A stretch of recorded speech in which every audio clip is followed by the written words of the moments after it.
Hello viewers, welcome to this video. 1 फरवरी को union budget पेश किया गया है हमारे वित्त मंत्री के द्वारा, श्रीमती निर्मला सीतारमण जी के द्वारा। तो चलिए इस वीडियो के द्वारा समझने की कोशिश करते हैं कि इस बजट में हमारे लिए क्या खास है या हमें किन चीज़ों को फोकस करना चाहिए। मैं पूरी बजट को तो आपके सामने एक्सप्लेन नहीं करूंगा, लेकिन कुछ चीज़ें जो मुझे समझ में आई है या निवेश के तौर पे हमें क्या देखना चाहिए, इन चीज़ों को मैं कवर करूंगा और काफ़ी आसान शब्दों में मैं कवर करूंगा। तो जैसे कि हम लोग यही सुन रहे हैं कि जो हमारी गवर्नमेंट है इस साल जो बजट पेश किया वो ग्रोथ पे ज़्यादा फोकस है। तो गवर्नमेंट का क्लियर कट फोकस है ग्रोथ में। गवर्नमेंट खर्च करने में अभी पीछे नहीं हट रही है। लास्ट ईयर तक उनका फोकस था कि इकोनॉमी को स्टेबलाइज कर वो एटलीस्ट इकोनॉमी पटरी में आए, बट इस बार रफ्तार की ज़रूरत है। गवर्नमेंट का फोकस है रफ्तार। इसके लिए गवर्नमेंट का जो इंटेंशन है वो है सही डायरेक्शन में सही खर्च करने की। ये बेसिक चीज़ समझ में आ रही है। गवर्नमेंट ने कल अनाउंस किया 7.5 लाख करोड़ का कैपिटल एक्सपेंडिचर करने वाली है। मतलब डेवलपमेंट में के पीछे, मतलब जो इंफ्रास्ट्रक्चर हुआ, मैन्युफैक्चरिंग हुआ, ये सब के एक्सपेंस में खर्च इसमें वो पीछे नहीं हट रही है। तो कैपिटल एक्सपेंडिचर जो कि 7.5 लाख करोड़ का जो अमाउंट है वो लास्ट ईयर से 30% ज़्यादा है। अभी तक का सबसे बड़ा ये अमाउंट घोषणा किया है कैपिटल एक्सपेंडिचर में। तो इससे हमें ये तो समझ में आ रहे हैं कि गवर्नमेंट अभी पूरी फोकस की हुई है ग्रोथ पे। टोटल जो एक्सपेंडिचर है वो 39.45 ट्रिलियन की एक्सपेंडिचर एस्टिमेट किया गया है आने वाले फिनेंशियल ईयर में, और जिसमें से 22.84 ट्रिलियन जो है जिसकी रिसोर्सेज है अवेलेबल है। इसके अलावा गवर्नमेंट को कुछ बोरोइंग प्रोग्राम चालू करना होगा, मतलब बोरो करनी होगी, जिससे कि वो ये अमाउंट को पूरी कवर करे और एक्सपेंस पे माने ओवरऑल एक्सपेंडिचर को मैनेज कर पाए। तो चलिए समझते हैं कि ये ओवरऑल चीज़ें है क्या। तो जब हम ये बेसिक चीज़ें है, माने जितना मुझे समझ में आया वो मैं आपके साथ शेयर करूंगा कि जब हम एक्सपेंस की बात करते हैं तो गवर्नमेंट यही हम देख रहे हैं कि ग्रोथ तो लाइक 7.5 लाख करोड़ का टोटल कैपेक्स पे है या टोटल एक्सपेंडिचर 39.45 ट्रिलियन है। तो हम समझते हैं कि जब हम ग्रोथ की बात करें और एक्सपेंस की बात करें तो ये एक्सपेंस गवर्नमेंट करेंगी कब। तो गवर्नमेंट का इनकम क्या है। इतना देरी तो हम ग्रोथ की बात कर रहे थे, अब समझेंगे कि इनकम क्या है। तो गवर्नमेंट की इनकम 2 जगह से ही बेसिक आती है। ये है एक टैक्स कलेक्शन, माने उनको कितना टैक्स से कलेक्शन होगा वो गवर्नमेंट का इनकम है, और दूसरा जो है वो है आपका बोरोइंग प्रोग्राम। ये 2 चीज जो है ये आपका गवर्नमेंट का सोर्स ऑफ इनकम है। बोरोइंग प्रोग्राम तो बोरो करना मार्केट से, राइट। तो टैक्स कलेक्शन जनवरी का जो डेटा अभी आया है वो सिर्फ जीएसटी से 1.41 लाख करोड़ का कलेक्शन हुआ है, जो कि अभी तक का हाईएस्ट है। तो इसका मतलब गवर्नमेंट खर्च करना चाह रही है, और जो रेवेन्यू का जो सोर्स है टैक्स कलेक्शन जो वो भी कहीं ना कहीं सही रफ्तार से आ रही है। मतलब ऐसा नहीं है कि टैक्स कलेक्शन कम हो रहा है, वो ईयर ऑन ईयर बढ़ ही रहा है। तो ये एक पॉजिटिव साइन है हमारे लिए कि जो भी खर्च करना चाह रही है उसके अगेंस्ट में सोर्स ऑफ इनकम भी कहीं जो बेसिक है वहां से सही रेवेन्यू आ रही है। ये पहला। और दूसरा, जहां हमें लगेगा कि कम हो रहा है उस केस में हमें बोरो करना पड़ेगा, मतलब मार्केट से बोरो करना पड़ेगा, तब जाके हम उसको खर्च करेंगे।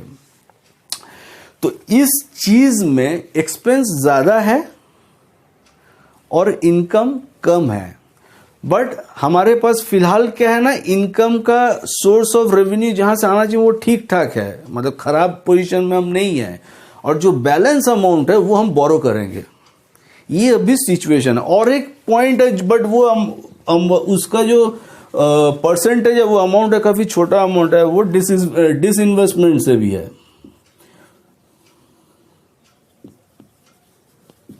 डिसइन्वेस्टमेंट से भी है। तो यहाँ से भी एक छोटा अमाउंट गवर्नमेंट इस कमिंग फाइनेंशियल ईयर में अमाउंट कलेक्ट करेगी। बट मेजर ये दो जगह में काम होगा। एक है कि हम खर्च करेंगे, वो खर्च कितना है, कैपेक्स में 7.5 लाख करोड़ का है, टोटल 39.45 है। और जो सोर्स ऑफ इनकम है, जो रेवेन्यू कलेक्शन है, वो टैक्स से आता है, वो ठीक ठाक आ रही है। और दूसरा बोरोइंग प्रोग्राम अभी चालू करना पड़ेगा जिससे हम पैसे कलेक्ट करेंगे। ये ओवरऑल चीजें हैं।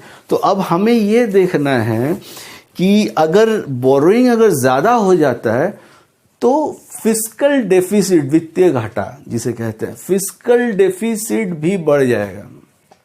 मतलब कि सपोज कीजिए आपका इनकम कम है और हम खर्च ज्यादा कर रहे हैं, तो ये जो डिफरेंस है, तो खर्च अगर हम ज्यादा करेंगे इनकम से ज्यादा, तो मेरी जो डिफरेंस है, ये जो इनकम और एक्सपेंस की जो डिफरेंस है, इसे फिस्कल डेफिसिट कहा जाता है। तो ये अगर ज्यादा होगा जितना, वो उतना एक तरह से चीजों खराब, सुनने खराब लगता है, राइट, कि इनकम कम है, एक्सपेंस ज्यादा है। तो लास्ट फाइनेंशियल ईयर में जो था वो 6.9% की, माने जीडीपी की 6.9% की फिस्कल डेफिसिट थी, जो कि अभी एक्सपेक्टेड है इस फाइनेंशियल ईयर में वो है 6.4। तो फिस्कल डेफिसिट 6.4, वित्तीय घाटा 6.4% है, होने की उम्मीद है। तो ये भी बड़ा परसेंटेज है कि इतना डेफिसिट अगर रहेगा, मतलब खर्च इतना ज्यादा है, ये परसेंटेज जीडीपी के पे, जीडीपी का 6.4%, ये ज्यादा है। इन जनरल कहा जाता है कि ये 3 से 3.5% के बीच में रहे तो ठीक है, बट ये 6.4 फिलहाल ज्यादा है। तो लास्ट फाइनेंशियल ईयर में 6.9 थी। कारण क्या था ना, 2 साल से हम लोग जो महामारी से गुजर रहे थे, कोविड के चलते, लॉकडाउन, स्लो डाउन, कोविड, ये सब के चलते, जिसके कारण ये चीज बढ़ा है। बट इस साल गवर्नमेंट, इसके बदौलत ही गवर्नमेंट पहले पूरी इकोनॉमी को कोशिश की है पटरी में लाने की, और अभी भी गवर्नमेंट बोल रहे हैं कि हम, मेरी डेफिसिट हो, लेकिन हमें फोकस अब करना है ग्रोथ पे। तो मेजर फोकस अभी ग्रोथ पे। तो जो पैसे हम बोरो करेंगे उसको सही जगह पे निवेश करना, ये एक बहुत बड़ा फैक्टर है ग्रोथ के लिए। तो गवर्नमेंट का कहना है कि हमें पैसे चाहिए, उसके लिए एक तो सोर्स ऑफ रेवेन्यू, जो रेवेन्यू आ रहा है टैक्स कलेक्शन से, वो तो पहला है, और दूसरा है बोरोइंग प्रोग्राम। तो इस दोनों से हम पैसे कलेक्ट करेंगे और उसको सही जगह निवेश करेंगे। तो ये सही जगह जो निवेश करने की बात है, वो है ऐसी जगह पे निवेश करेंगे जहां पे रेवेन्यू कलेक्शन आए और रेवेन्यू आए, पहला। दूसरा, जॉब क्रिएशन हो, डेवलपमेंट हो, ये सब जगह पे अगर सही प्रॉपर तरीका से अगर निवेश हो, इन्वेस्टमेंट हो, एक्सपेंडिचर हो, तो सही रिटर्न भी हमें मिलेंगी। तो इसीलिए गवर्नमेंट का, अच्छा अब क्या है कि ये तो हमको समझ में आ गया कि ये मेरा खर्च है और इनकम का जरिया ये है, तो हमें फिस्कल डेफिसिट भी इस तरह से बढ़ेंगी। लेकिन इसको समझते हुए भी अगर हम चलें और सही जगह निवेश करें, तो ये फिस्कल डेफिसिट आने वाले 3 सालों में कम किया जा सकता है, जो कि एस्टिमेटेड है अराउंड 4 पॉइंट समथिंग है, परसेंटेज का अराउंड है, जो कि एस्टिमेटेड है आने वाले समय में इसको घटाना। तो ये कैसे घटेगा ना, जब मेरा रेवेन्यू कलेक्शन ज्यादा होगा। तो ये एक बात हुआ। अब है कि हम निवेश करें कहां। इंडिया की जो सर्विस इंडस्ट्री है वो काफी अच्छी है आज के डेट में, माने इंडिया के जीडीपी का बहुत बड़ा हिस्सा सर्विस इंडस्ट्री से आता है, तो वो तो अच्छी पोजीशन में है।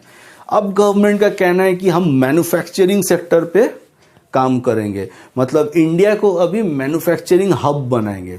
तो दोनों तरफ से जो रेवेन्यू आएगा वो हमें मदद करेंगी इस फिस्कल डेफिसिट को आने वाले समय में कम करने की और जीडीपी को आगे बढ़ाने की।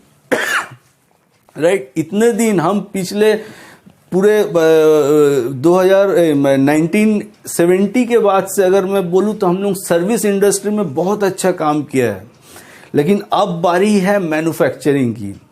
और तो इसके लिए गवर्नमेंट पिछले लास्ट 2-3 सालों से काफ़ी तेज़ी से काम कर रही है। PLI स्कीम लॉन्च की है जो कि काफ़ी सक्सेसफुल रही है, और उसी PLI स्कीम में काफ़ी और करीबन 13 या 14 सेक्टर में PLI स्कीम को लागू करने वाली है। तो ये सब चीज़ें इसलिए किया जा रहा है ताकि रेवेन्यू आए वहाँ से। तो जहाँ से अगर अलग एक सेगमेंट से अगर हमें पैसे मिलने लगे, रेवेन्यू अगर गवर्नमेंट को मिले, सर्विस इंडस्ट्री के साथ मैन्युफैक्चरिंग का भी अगर पार्टिसिपेशन हो जीडीपी में, तो जीडीपी कहाँ से कहाँ बढ़ सकती है। अब भी फोकस गवर्नमेंट का यहीं पे है कि जो हम खर्च करेंगे वो बेसिकली मैन्युफैक्चरिंग में करेंगे, इंफ्रास्ट्रक्चर डेवलपमेंट, फिर आपका रोड डेवलपमेंट, इंफ्रास्ट्रक्चर, मतलब जितने भी मैन्युफैक्चरिंग से रिलेटेड जितने भी सेगमेंट है वो सब में हम निवेश करने के लिए तैयार है, और उस वहाँ से हमें ग्रोथ मिले। ये मेन अभी गवर्नमेंट का फोकस है, और यही एक जरिया है जो कि हमें जीडीपी को आगे बढ़ाने में भी मदद करेंगी, और दूसरा फिस्कल डेफिसिट को कम करने में मदद करेंगी।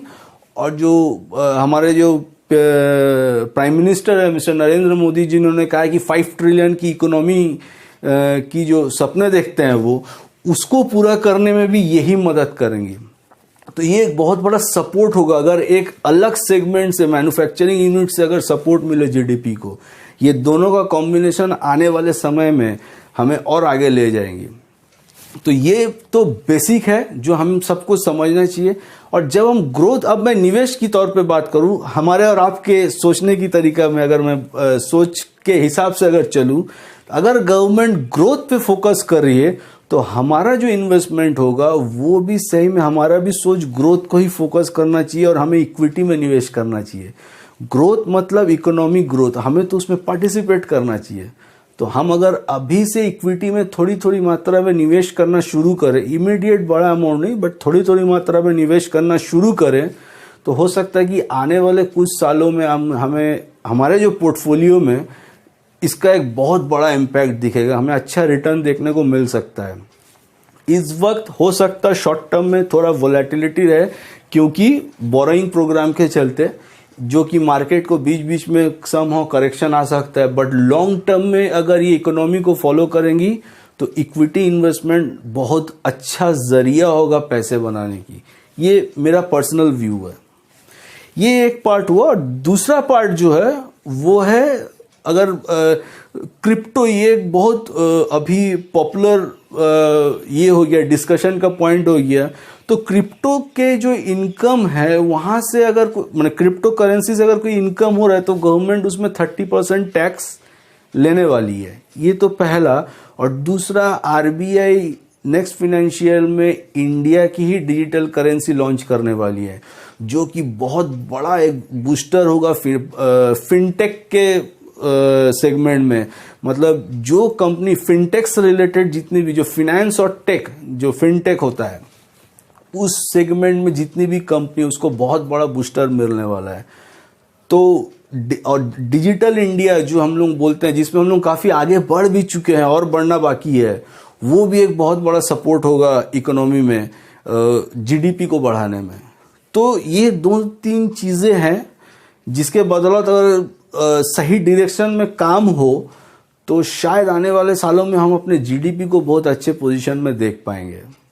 और इसी पे गवर्नमेंट काम भी कर रही है। तो बजट तो एक जस्ट डायरेक्शन देने के लिए है, बट मेजर फैक्टर ये है कि जो जो चीज़ कहा गया है वो अगर सही जगह इम्प्लीमेंट हो, सही जगह सही टाइम में अगर इम्प्लीमेंट हो, तो सही में जो गवर्नमेंट का इंटेंशन है ग्रोथ को देखना, जीडीपी को बढ़ाना, इस चीज़ में सक्सेस हमें मिल सकता है।